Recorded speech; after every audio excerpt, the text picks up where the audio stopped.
जी, मेरा सवाल जनसंपर्क विभाग से है और मुझे जो जवाब में एक लाइन आई है उसको मैं पहले पढ़कर कहना चाहूँगी। जनसंपर्क विभाग द्वारा न्यूज़ पोर्टल का पंजीकरण नहीं किया गया है। प्रचार प्रसार की सुविधा की दृष्टि से न्यूज़ पोर्टल का इनपैनलमेंट किया गया है। तो महोदय जी, पहला ये सवाल मेरा यही है कि जो पंजीकृत अगर नहीं किया गया है तो इसको इनपैनल करने के लिए क्या मापदंड इसके तय किए गए हैं जनसंपर्क विभाग के द्वारा?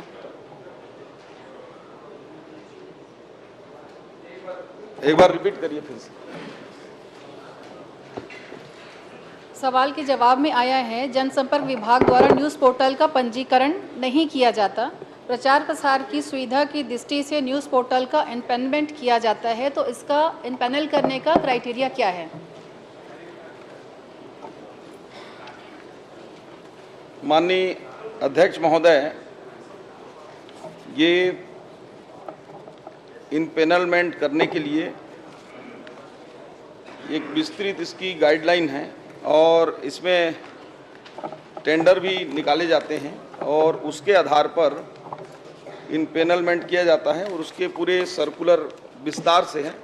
बोलेंगे तो मैं माननीय सदस्य को उसको उपलब्ध भी करा दूंगा। महोदय जी, 243 पोर्टल को इनपैनल किया गया, तो क्या 243 टेंडर निकाले गए हैं इसमें? 243 जो हैं इनपैनल्ड किए गए हैं, पंजीकृत नहीं हुआ है लेकिन विभाग से 243 इनपैनल्ड किए गए हैं, तो क्या 243 टेंडर निकाला गया है इसमें?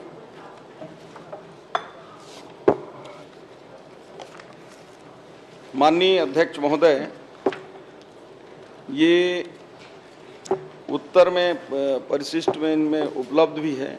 ये 243 जो है वो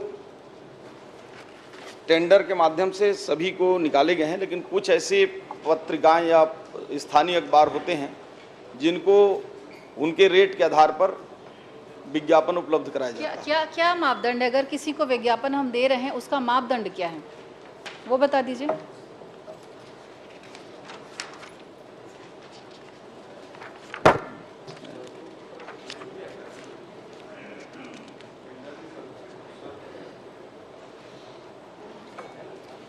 जो मेन आधार मापदंड होता है माननीय अध्यक्ष महोदय, जो इनपैनलमेंट हैं उनके यूजर्स की संख्या और रीच के आधार पर संचालनालय स्तर पर अधिकतम 50,000 रुपये तक का मासिक विज्ञापन स्वीकृत किया जाता है कि उनकी पॉपुलैरिटी कितना है, कितने लोग देख रहे हैं। ऐसे चलिए ठीक, अच्छा जवाब।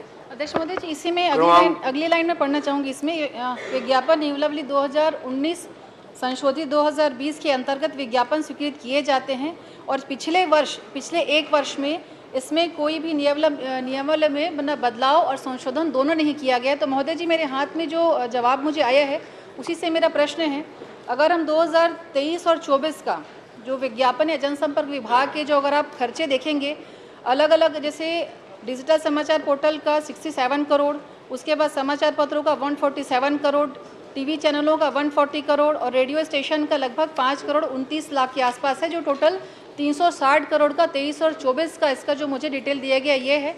और वहीं अगर 24 और 25 की हम बात करें, क्योंकि कोई बदलाव नहीं हुआ था, संशोधन नहीं हुआ है, तो 24-25 का जो आउटकम जो आता है जो टोटल तो 134 करोड़ है। तो महोदय जी, ये जो अंतर है 2023-24 का 360 करोड़ और 24-25 का 134 करोड़, तो इन दोनों में विसंगतियां क्यों हैं?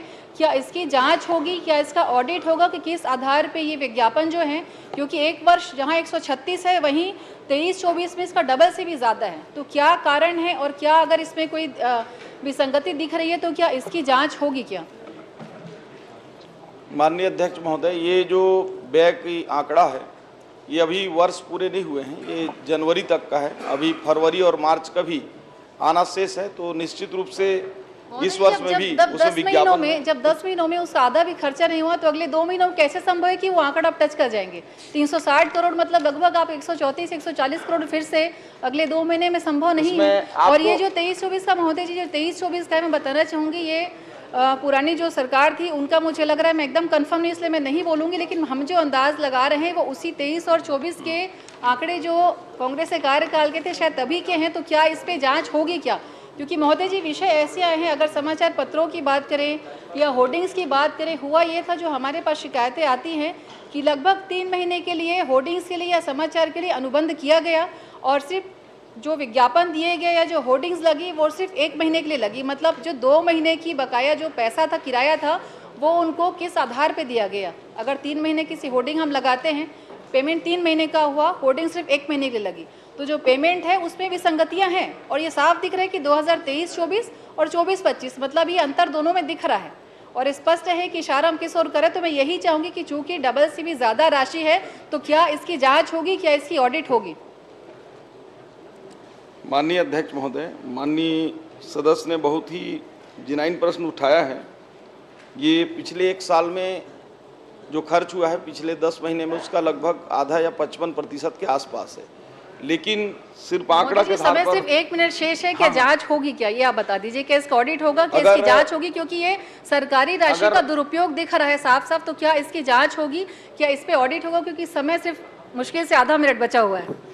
आपके नॉलेज में अगर कोई विषय होगा तो उसको प्रकाश में आप लाएंगे तो निश्चित रूप से उस पर परीक्षण कराएंगे, उस पर कराएंगे। परीक्षण नहीं महोदय, विषय पूरा है, सारे डॉक्यूमेंट्स भी हैं, मैं आपको उपलब्ध करा दूंगी। क्या उस पे जांच होगी क्या?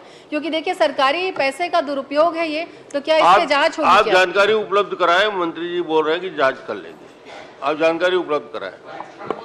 परीक्षण बोले मंत्री जी, सही बोल रहे हैं। एक बार आप बोल दीजिए कि जांच कराएंगे, बस नहीं, मैं आपको सारा उपलब्ध करा दूंगी। नहीं, देखिए बस क्या आप है बोलिए कि इस आधार पर केवल ये नहीं कह सकते आधार, कि देखिए आधार तो साफ कोई दिख रहा है उसके लिए ना। कुछ 2023-24 का आप देखिए कुछ भी आप 336 कागज करोड़ देंगे है, तो उस पर आप परीक्षण 24-25 का 134 करोड़, तो महोदय जी अंतर तो साफ दिख रहा है और पैसे सरकारी पैसे का दुरुपयोग है ये भी साफ दिख रहा है। तो बस आप ये बता दीजिए कि क्या जांच होगी सरकारी पैसे का? महोदय जी साफ दिख रहा है, क्या जांच होगी क्या? प्रश्नकाल समाप्त, बैठिए।